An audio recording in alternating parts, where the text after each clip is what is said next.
Bwana, hii ni Bwana Mipa Media na mimi ni MC Kanyango Host TZ. Ngoja kwanza midai hapa nipige mastori matatu na meneja. Bwana, inakoaje? Kama kawaida. Kama kawa. Fresh kabisa. Bwana, kwanza mmejiandaaje kwa mchezo wa leo? Kumbuka hii ni game ya pili ya marudiano. Tulianzia kwao. Hii saizi tupo raundi ya pili, tupo upande kwetu. Kwa mashabiki wategemeje, mashabiki wa Machinjioni FC chama la wana? Kwenye michezo yote yanawezekana. Siwezi kaekea 100% kwenye ushindi tu.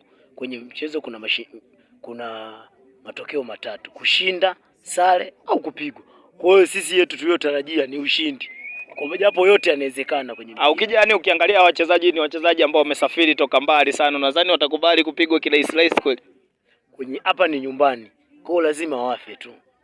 Bwana, hii ndo Bwana Mipa Media na mimi ni MC Kanyango Host TZ. Nimekwambia endelea kusubscribe ili uzidi kuwa mwana familia, ili uzidi kupata burudani zote za uhakika ambazo tunakuandalia. Share hizo baraka na wana.